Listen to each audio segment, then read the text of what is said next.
Soňra medeniyet hepdeleriniň dawaralary Arkadaş şäheriniň Amangul Mämmedow adynaky döwlet drama teatryna dowam etdi. Bu ýerde Arkadaş şäher Bagtyň şäheri atly dörejülük agsam geçirli. Onu Günnogorun beýik akıllary Magtumul Pragynyň azaýyp eserleriniň dürli döwürler üçin ähmiýeti bilen baglanşykly meseleler boýunça gyzyklanma bildirilýän pikir alşmalar boldy. Ýurdumyzyň bu urda uly tejribe toplan söz saatlaryny, ýazy şahyrlary, dörejülük işgärlerini we seper dörejülüge gol beren ýaş şahyrlary bir ýere jemlän bu duşuk tejribe alşmagy we dörejülük işgärleriniň hüner derejesini ýokarlandyrmagy gönüktirilen medeni çäre urly.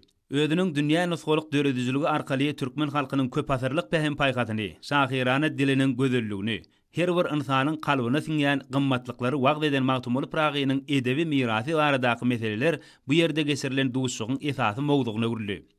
Adamlaryň medeni we ruhy genji hazynasyna ägirt uly goşant türkmen halkynyň beýik şahyryna we akyllaryna bütün dünýäde uly hormat goýulýar. Dünýäň dürli ýurtlaryny beýik söz sadynyň doglan günüň 300 ýyllyk münasibetli giňmeçörli dawaralaryň gurulmagy muň aýdyň suwutnamasydyr. Edebiyatçı alimlaryň ýygyderli tagallaty netijesinde türkmen halkynyň beýik şahyry Magtumul Pragynyň dünýä nusgalyk eserleriniň ilmi esasy öwrenilmegi onuň şahyrany mirasynyň bakatyna ýetip bolmajak ähmiýetini açyp görkezýär.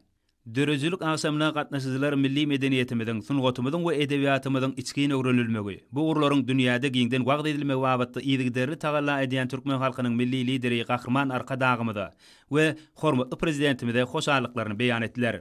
Belenişi ali Arkadaly Gahrman Serdarymyzyň başçylygyny berkarar döwletiň täze eýamynyň galkynşy döwründe medeniýet işgärleriniň, sungat üstadlarynyň we ýazyjylaryň dörejülükli hemde netijelik ähmet çekmekleri üçin ähli mümkinçilikler döredilýär.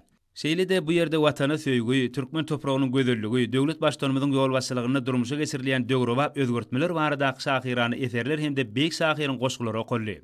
Belent ruha wetenin aýdym sanly çykyşlar bilen goşgulu dowam eden dörejülük duşugy ýurdumyzda söz saatlygynyň barha kämilleşmegi ugruna ýygyderli tagalla edilýändigini görkezdi.